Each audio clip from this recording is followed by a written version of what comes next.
Hello students, welcome to CRP academy. CRP একাডেমিতে তোমাদের সকলকে স্বাগত এবং প্রত্যেককে গুড মর্নিং। তো সিআরপি একাডেমির তত্ত্বাবধানে আপকামিং কলকাতা পুলিশ এবং ওয়েস্ট বেঙ্গল পুলিশ এক্সাম 2024 পরীক্ষাকে লক্ষ্য করে প্রত্যেকদিন সকাল 7টা থেকে বাছাই করা হুবহু কমনযোগ্য 40টি করে প্রশ্নোত্তর প্র্যাকটিস করা হচ্ছে এবং আপকামিং ক্লার্কশিপ মিসলেনিয়াস পরীক্ষার জন্য সম পরিমাণে এই সমস্ত জিকে প্র্যাকটিস সেট গুরুত্বপূর্ণ। তো আজকে আমরা করবো 29 নম্বর প্র্যাকটিস সেট এবং বাছাই করা 40টি প্রশ্নোত্তর দেখে নেব। তার আগে সিআরপি একাডেমিতে নতুন হয়ে থাকলে চ্যানেলটিকে সাবস্ক্রাইব করো, পাশের বেল আইকনটা প্রেস করে রাখো এবং আমাদের যে অফিসিয়াল টেলিগ্রাম চ্যানেল রয়েছে সেখানে যুক্ত যাও। ফ্রি পিডিএফ, ফ্রি বিষয়ভিত্তিক মক টেস্ট, ফ্রি সাপ্তাহিক কারেন্ট অ্যাফেয়ার্স এবং ফ্রি সাপ্তাহিক ফুল মক টেস্ট পাওয়ার জন্য। তো যাই হোক, আজ ক্লাসটা শুরু করা যাক। দেখো, প্রথম প্রশ্ন কারেন্ট অ্যাফেয়ার্সের উপর থেকে। প্যারিস প্যারা অলিম্পিক 2024-এ ভারত মোট কয়টি পদক জিতেছে?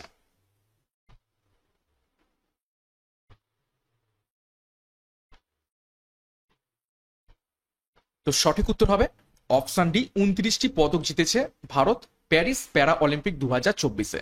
তার মধ্য থেকে দেখো 7টি রয়েছে সোনা, 9টি রূপো এবং 13টি ব্রোঞ্জ। 2 নম্বর প্রশ্ন, প্যারিস প্যারা অলিম্পিক 2024-এ পদক তালিকায় ভারতের স্থান কত নম্বর পজিশন?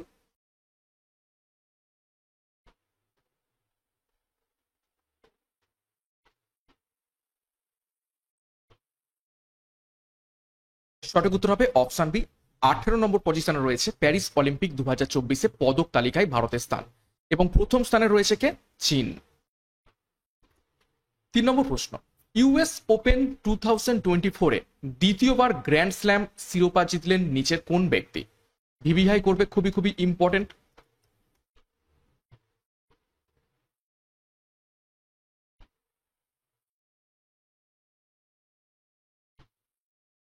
ইউএস ওপেন 2024-এ গ্র্যান্ড স্ল্যাম শিরোপা জিতলেন নিচের কে? সঠিক উত্তর হবে অপশনে জ্যানিক সিনার। 4 নম্বর প্রশ্ন, বিশ্বের প্রথম ফুটবলার হিসাবে 900টি গোল করেছেন নিচের কোন ফুটবলার?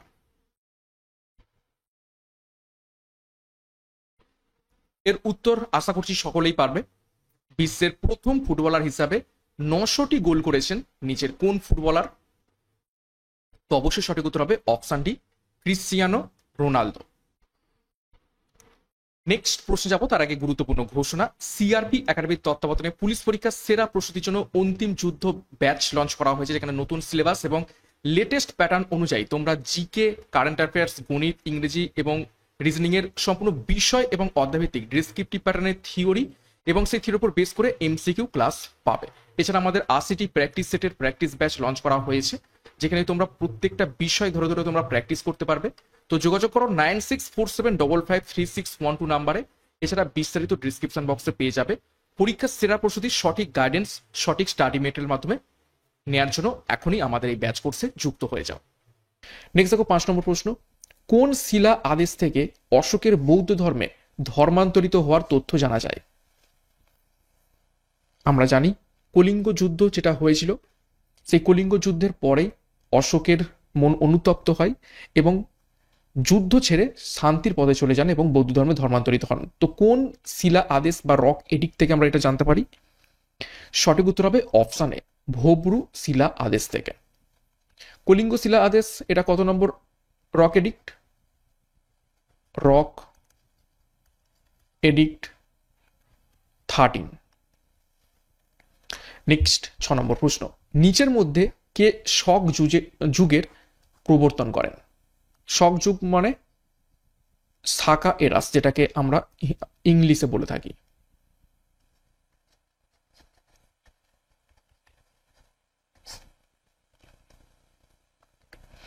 সঠিক উত্তর হবে অপশন বি, কনিষ্ক। দেখো, কুষাণ সম্রাট কনিষ্ককে 78 খ্রিস্টাব্দে সিংহাসনে আরোহণের সময় শক যুগের সূচনা করা হয়ে থাকে। 7 নম্বর প্রশ্ন, আলমাত্তি বাঁধ নিচের কোন নদীর উপর অবস্থিত রয়েছে?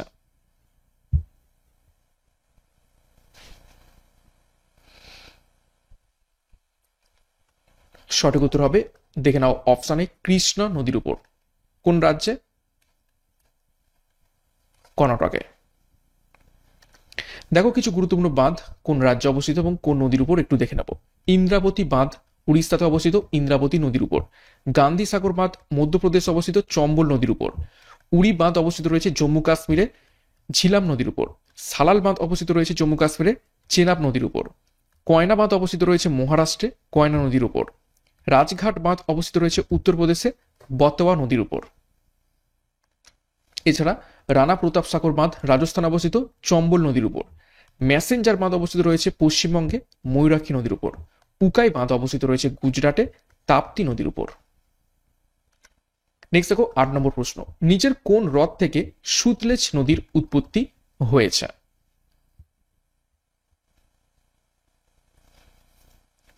গুরুত্বপূর্ণ প্রশ্ন।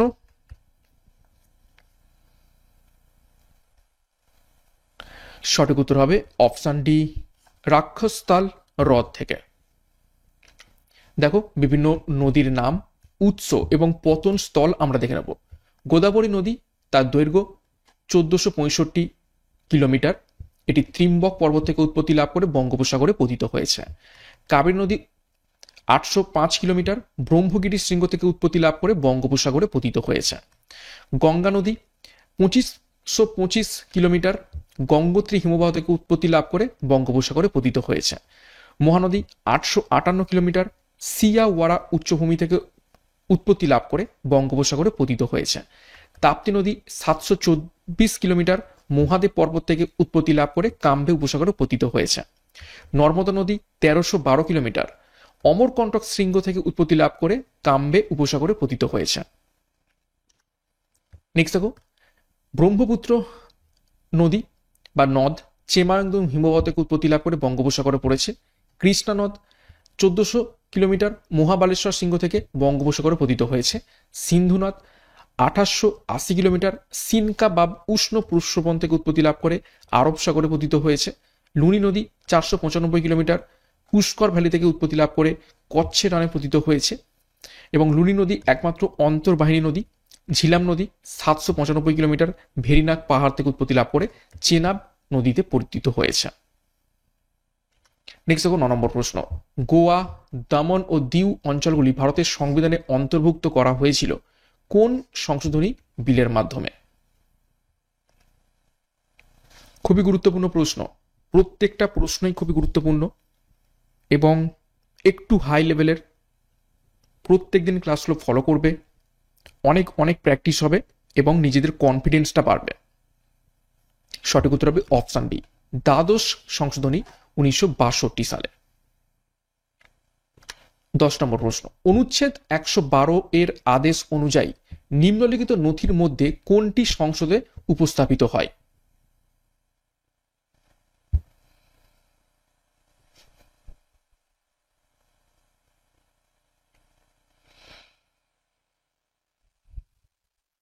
সঠিক উত্তর হবে অপশনে বার্ষিক আর্থিক বিবৃতি, যেটাকে বলা হয়ে থাকে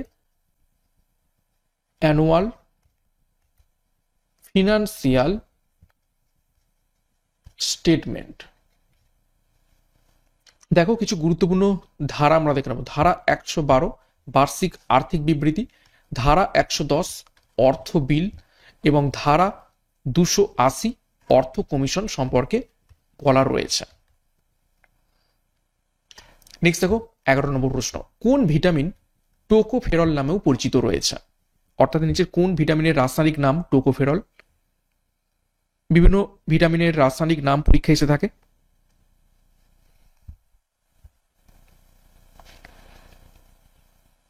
সঠিক উত্তর দেখে নাও অপশন বি, ভিটামিন ই। দেখো বিভিন্ন ভিটামিন সমূহ এবং তাদের রাসায়নিক নাম দেখে নেব। ভিটামিন এ রাসায়নিক নাম রেটিনল, ভিটামিন বি1 এর রাসায়নিক নাম থিয়ামিন, ভিটামিন বি2 রাসায়নিক নাম রাইবোফ্লাভিন, ভিটামিন বি3 রাসায়নিক নাম নিয়াসিন, ভিটামিন বি5 এর রাসায়নিক নাম প্যান্টোথেনিক অ্যাসিড, ভিটামিন বি6 এর রাসায়নিক নাম পাইরিডক্সিন, ভিটামিন বি7 বা ভিটামিন এইচ তার রাসায়নিক নাম বায়োটিন।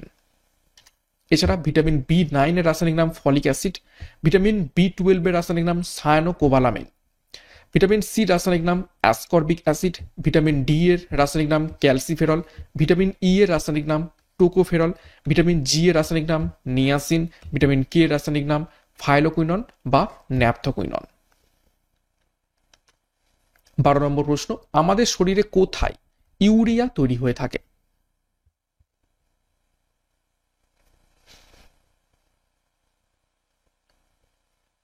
সায়েন্সের বেশ কিছু প্রশ্ন আমি রেখেছি, সায়েন্স থেকে অনেক প্রশ্ন আজকাল পরীক্ষাতে আসছে। তো সঠিক উত্তর হবে অপশন সি, লিভারে ইউরিয়া তৈরি হয়ে থাকে। 13 নম্বর প্রশ্ন, পর্যায় সারণীতে নিচের কোনটি সবচেয়ে বেশি এবং সবচেয়ে কম তড়িৎ ঋণাত্মক উপাদান?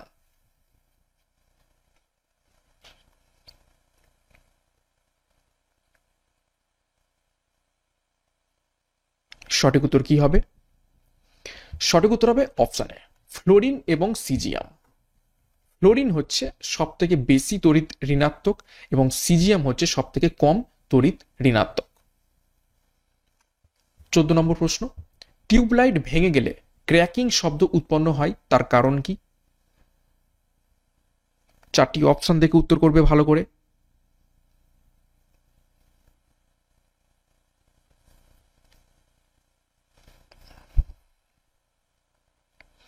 সঠিক উত্তর হবে অপশন এ, বাতির ভিতরের চাপ বায়ুমণ্ডলীয় চাপের চেয়ে কম থাকে, যে কারণে যখনই ভেঙে যায় তখন ক্র্যাকিং শব্দ উৎপন্ন হয়ে থাকে।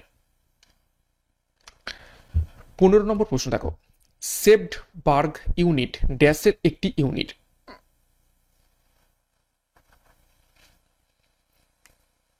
নিচের কিসের ইউনিট সেপ্টবার্গ?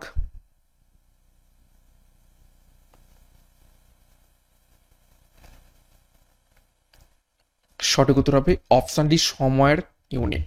এবং এটা কি মাপা হয়ে থাকে? এটা হচ্ছে সেডিমেন্টেশন কোএফিসিয়েন্ট। Sedimentation coefficient.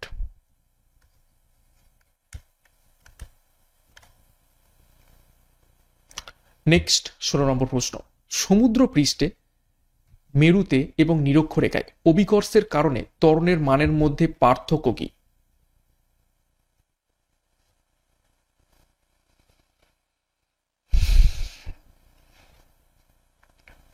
সমুদ্রপৃষ্ঠে, মেরুতে এবং নিরক্ষরেখায় অভিকর্ষের কারণে ত্বরণের মানের পার্থক্য কত? সঠিক উত্তর হবে option C, 1.80 centimetre second to the power -2। এই যে 2টা রয়েছে এটা অ্যাকচুয়ালি উপরে। ওকে, দেখো সমুদ্রপৃষ্ঠে মেরু এবং বিষুবরেখায় অভিকর্ষের কারণে ত্বরণের মানের পার্থক্য হলো 1.80 সেকেন্ড টু দি পাওয়ার -2। নিরক্ষরেখা থেকে মেরুতে যাওয়ার সাথে সাথে অভিকর্ষের কারণে ত্বরণের মান বৃদ্ধি পায়। এই শেষ লাইনটা খুব ভালোভাবে করে রাখবে। যত আমরা মেরুর দিকে যাব তত অভিকর্ষণের ফলে ত্বরণের মান বৃদ্ধি পাবে। 17 নম্বর প্রশ্ন, কাকে ভারতীয় প্রেসের মুক্তিদাতা বলা হতো? লিবারেটর অফ প্রেস নিচের কোন ব্যক্তিকে বলা হতো?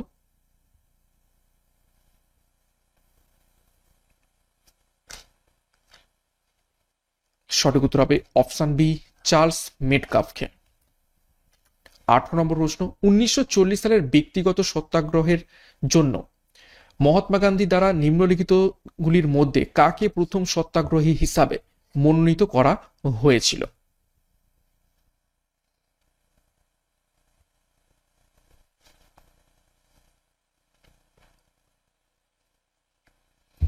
সঠিক উত্তর হবে অপশন এ, আচার্য বিনোবা ভাবেকে। দেখো নির্বাচিত প্রথম সত্যাগ্রহী ছিলেন আচার্য বিনোবা ভাবে, যিনি যুদ্ধের বিরুদ্ধে কথা বলার সময় তাকে জেলে পাঠানো হয়েছিল। দ্বিতীয় সত্যাগ্রহী কে ছিলেন? ইন্ডিভিজুয়াল সত্যাগ্রহী বা ব্যক্তিগত সত্যাগ্রহী, তিনি হলেন জওহরলাল নেহেরু। এবং তৃতীয় ছিলেন ব্রহ্মা দত্ত, গান্ধীর আশ্রমের একজন বন্দী। 19 নম্বর প্রশ্ন দেখো, নিচের কোন আইনের অধীনে ভারতের সিভিল সার্ভিস চালু করা হয়?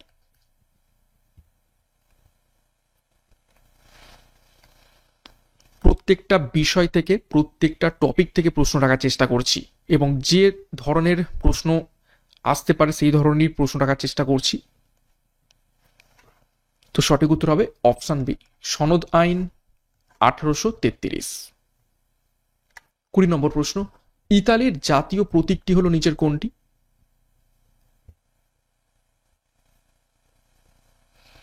চারটি অপশন রয়েছে, দেখে উত্তর করার চেষ্টা করো। সঠিক উত্তর মিলিয়ে নাও। অপশানে শ্বেত পদ্ম ইতালির জাতীয় প্রতীক। দেখো বিভিন্ন দেশের নাম এবং তাদের জাতীয় প্রতীক দেখে নেব।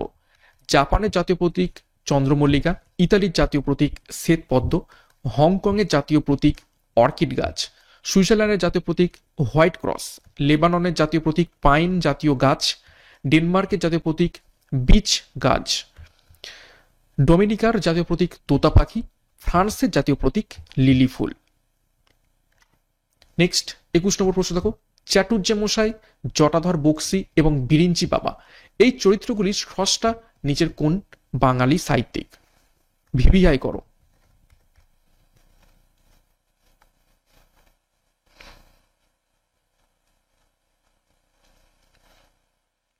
সঠিক উত্তর হবে অপশন সি, রাজশেখর বসু। দেখো কিছু গুরুত্বপূর্ণ চরিত্র এবং তাদের স্রষ্টার নাম দেখে নেব। রানার চরিত্রের স্রষ্টা সুকান্ত ভট্টাচার্য, গোরা চরিত্রের স্রষ্টা রবীন্দ্রনাথ ঠাকুর, কোনি চরিত্রের স্রষ্টা মতি নন্দী, শঙ্কর এবং অ্যালভারের চরিত্রটির স্রষ্টা বিভূতিভূষণ বন্দ্যোপাধ্যায়, ঘনাদা চরিত্রের স্রষ্টা প্রেমেন্দ্র মিত্র, টেনিদা চরিত্রের স্রষ্টা নারায়ণ গঙ্গোপাধ্যায়, ব্যোমকেশ অজিত এই দুটি চরিত্রের স্রষ্টা শরদিন্দু বন্দ্যোপাধ্যায় এবং পিন্ডিদা চরিত্রের স্রষ্টা আশুতোষ মুখোপাধ্যায়। 22 নম্বর প্রশ্ন দেখো, সনেট লুইস শহরটি কোন নদীর তীরে অবস্থিত রয়েছে?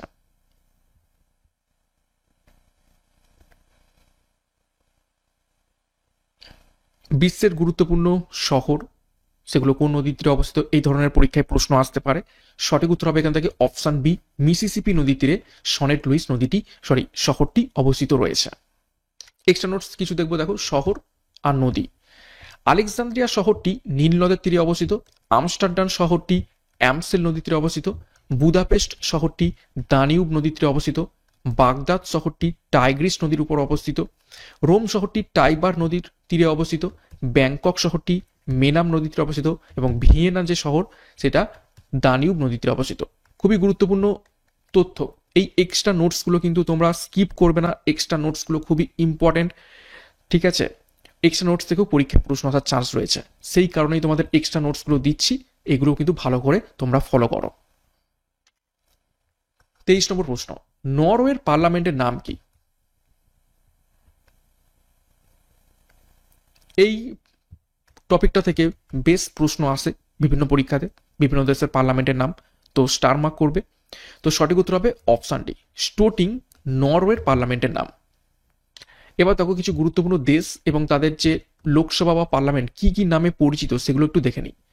আফগানিস্তানের পার্লামেন্ট সোরা নামে পরিচিত, ভুটানের পার্লামেন্ট তাসাংগারু নামে পরিচিত, ডেনমার্কের পার্লামেন্ট ফোকেটিং নামে পরিচিত, জার্মানির পার্লামেন্ট বান্ডেসট্যাগ নামে পরিচিত, ইরানের পার্লামেন্ট মজলিস নামে পরিচিত, আয়ারল্যান্ডের পার্লামেন্ট ডেইলি ইরেন নামে পরিচিত, ইসরায়েলের পার্লামেন্ট ন্যাসেট নামে পরিচিত এবং জাপানের পার্লামেন্ট ডায়েট নামে পরিচিত।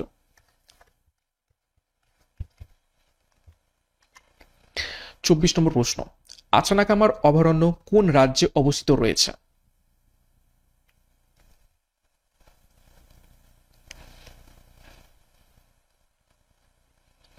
সঠিক উত্তর অপশন সি, ছত্তিশগড়। দেখো বিভিন্ন অভয়ারণ্য এবং জাতীয় উদ্যান এবং তাদের অবস্থান একটু দেখে নিই। ঘানা পাখিরালয় ভরতপুর রাজস্থানে অবস্থিত, দাচিগ্রাম অভয়ারণ্য জম্মু কাশ্মীরে অবস্থিত, গৌতম বুদ্ধ অভয়ারণ্য বিহারে অবস্থিত, মালাবার অভয়ারণ্য কেরলে অবস্থিত, দান্দেলি অভয়ারণ্য কর্ণাটকে অবস্থিত, বান্ধবগড় জাতীয় উদ্যান মধ্যপ্রদেশে অবস্থিত রয়েছে। 25 নম্বর প্রশ্ন, নিম্নলিখিত সুলতানদের মধ্যে কোন সুলতান প্রথমবারের মতো কৃষকদের উপর সেচ কর আরোপ করেন?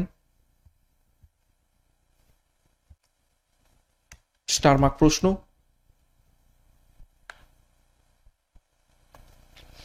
সঠিক উত্তর হবে অপশন ডি, ফিরোজ তুগলক।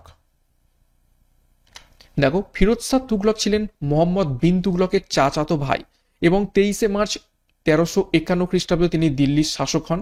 তিনি ইসলাম কর্তৃক অনুমোদিত মাত্র 4টি কর আরোপ করেন, যেমন খারজ যেটি ছিল ভূমিকর, খামোস হচ্ছে যুদ্ধের সময় যে সম্পত্তি লুটপাট করা হয় তার 1/5% দিতে হবে রাজাকে, এবং জিজিয়া কর, যেটা হচ্ছে ধর্মের উপর লাগানো হয়ে থাকে। নেক্সট 26 নম্বর প্রশ্ন, নিচের কাকে আমির খুসরোর শিক্ষক হিসাবে বিবেচনা করা হয়?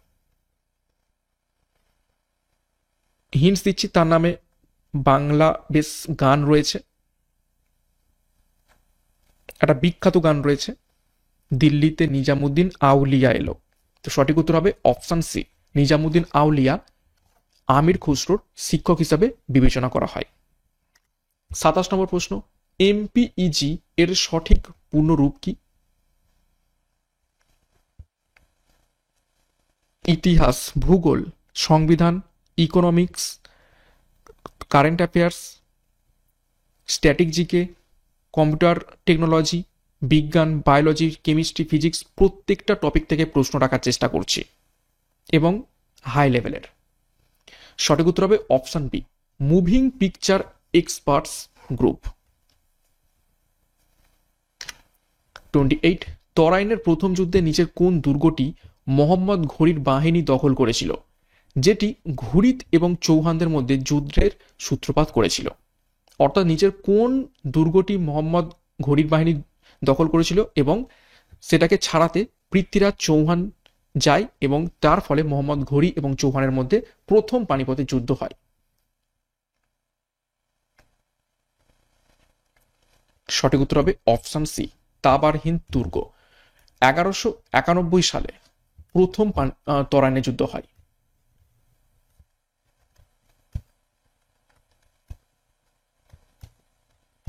এই যুদ্ধে পৃথ্বীরাজ চৌহান জয়ী হন এবং মোহাম্মদ ঘুরি পরাজিত হন। ঠিক তার পরের বছর 1192 খ্রিস্টাব্দে দ্বিতীয় তরাইনের যুদ্ধ হয়।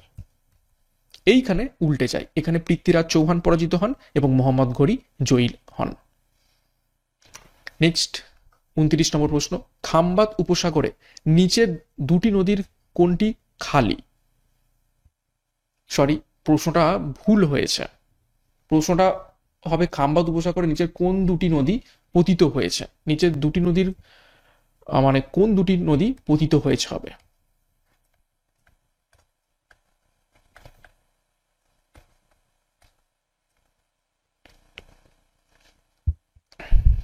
সঠিক উত্তর হবে অপশানে নর্মদা এবং তাপ্তি নদী খাম্বাত উপসাগরে পতিত হয়েছে।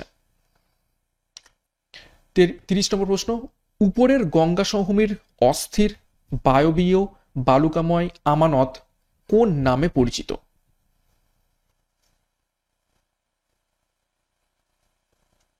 গাঙ্গেয় সমভূমির একদম উপরের দিকে অস্থির বায়বীয় বালুকাময় যে আমানত বা সমভূমির যে মৃত্তিকা, সেটি কি নামে পরিচিত? সঠিক উত্তর হবে অপশানে ভূর নামে পরিচিত রয়েছে। ধ্রিয়ান, ধ্রিয়ান হচ্ছে চলমান বালিয়াড়ি, রাজস্থানে পরিচিত ধ্রিয়া নামে। আর রোহি হচ্ছে রাজস্থানের মৃত্তিকা বা মরু মৃত্তিকা।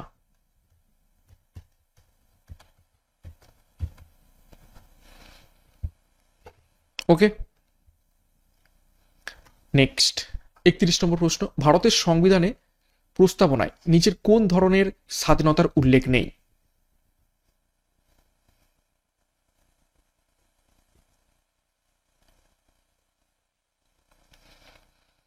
সঠিক উত্তর হবে অপশন সি, অর্থনৈতিক স্বাধীনতার উল্লেখ নেই।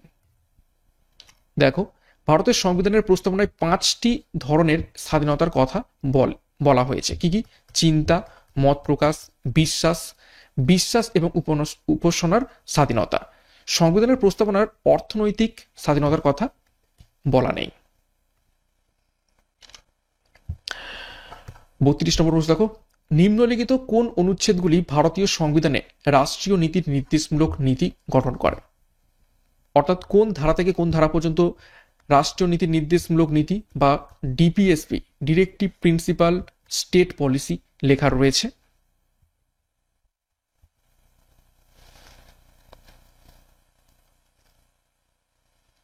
সঠিক উত্তর হবে অপশন বি, 36 থেকে 51।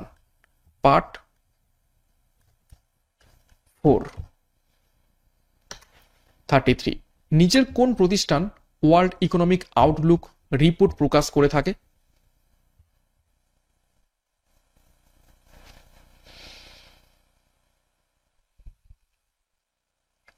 সঠিক উত্তর দেখো অপশন সি, আন্তর্জাতিক মুদ্রা তহবিল বা ইন্টারন্যাশনাল মনিটারি ফান্ড। 34 নম্বর প্রশ্ন, ভারতের বৃহত্তম বাজরা বা পাল মিলেট উৎপাদনকারী রাজ্য নিচের কোনটি? ভিভিআই করো।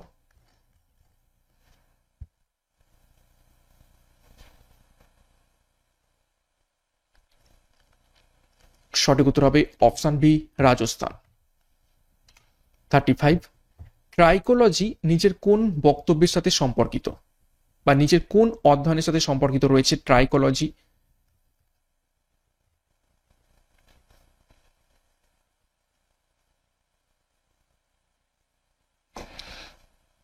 সঠিক উত্তর হবে অপশন ডি, চুলের অধ্যয়নের সাথে সম্পর্কিত রয়েছে ট্রাইকোলজি। 36, অনেক সময় আমরা পত্রিকায় পড়ি যে ভেজাল দুধ তৈরিতে ডিটারজেন্ট ব্যবহার করা হয়। দুধে ভেজাল ডিটারজেন্ট ব্যবহার করা হয় কেন?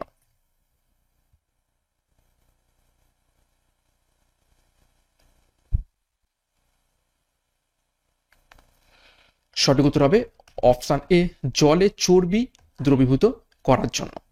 ঠিক আছে, মিল্কটাকে আরো বেশি করে দেখানোর জন্য এর সাথে কি যোগ করা হয়?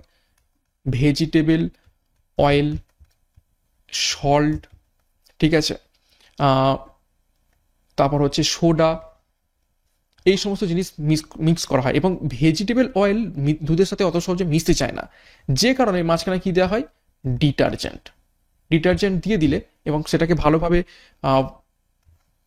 ফাটলে এই মিল্কের সাথে ভেজিটেবল অয়েল, এই চর্বি, সেটা কিন্তু দ্রবীভূত হয়ে যায়। তো যে কারণে ডিটারজেন্ট মেশানো হচ্ছে এখন বর্তমানে দুধে, যেটা খুবই খুবই ক্ষতিকারক একজন শিশুর পক্ষে বা মানুষের জন্য। নেক্সট 37 নম্বর প্রশ্ন, অতিসনক বা আল্ট্রাসনিক শব্দ নিচের কোনটি?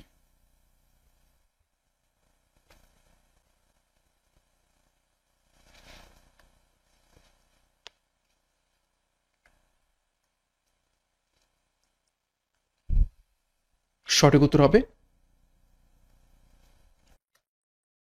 অপশন বি, 20 কিলো হার্জের বেশি কম্পাঙ্কের শব্দ। অপশনগুলো দেখো খুব গায়ে গায়ে দেওয়া রয়েছে, কিন্তু এখানে কি রয়েছে? Kilo hertz. 20 কিলো হার্জ মানে কত? 20,000 হার্জ।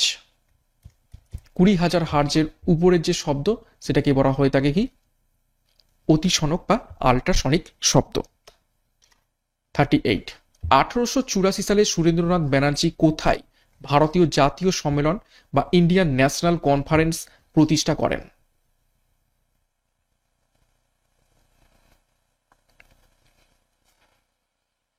সঠিক উত্তর হবে অপশন সি, কলকাতাতে। এখান থেকে গুরুত্বপূর্ণ তথ্য ভালোভাবে মনে রাখবে, যেটা সবসময় অনেকের মধ্যে মানে গুলিয়ে যায় এবং ভুল উত্তর করে। যখন বলবে Indian national conference, Indian national conference, তখন হয়ে যাবে 1884। আর যখন বলবে ইন্ডিয়ান অ্যাসোসিয়েশন, তখন হয়ে যাবে 1876। ঠিক আছে, Indian national association, actually national association বলা উচিত, তখন হয়ে যাবে 1876। এবং তিনি অর্থাৎ কে? এই সুরেন্দ্রনাথ ব্যানার্জি রাষ্ট্রগুরু বা জাতির শিক্ষক নামেও পরিচিত ছিলেন। 39 দেখো, মাল্যদান সিনেমাটি কে পরিচালনা করেছেন?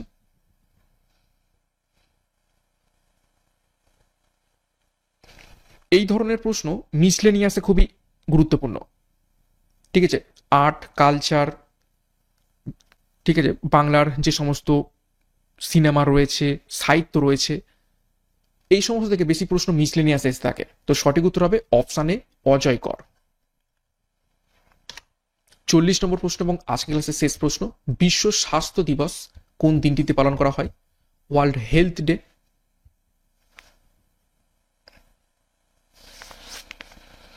তো সঠিক উত্তর হবে অপশন ডি, 7ই এপ্রিল। ক্লাসটা শেষ করব তার আগে আরো একবার গুরুত্বপূর্ণ ঘোষণা, অন্তিম যুদ্ধ ব্যাচ এবং প্র্যাকটিস ব্যাচ যার যেটি প্রয়োজন রয়েছে পুলিশ পরীক্ষার সেরা প্রস্তুতির জন্য আমাদের সাথে যোগাযোগ করো 9647553612 নাম্বারে, এবং পরীক্ষার সেরা প্রস্তুতি, সঠিক গাইডেন্স এবং স্টাডি মেটেরিয়াল মাধ্যমে নেয়ার জন্য যুক্ত হয়ে যাও। সিআরপি একাডেমিতে নতুন হয়ে থাকলে চ্যানেলকে সাবস্ক্রাইব করো, পাশের বেল আইকনটা প্রেস করে রাখো এবং টেলিগ্রামে যুক্ত হয়ে যাও। তো আজকের মতো ক্লাসটা এখানে শেষ করছি। প্রত্যেককে all the best. Thank you, by.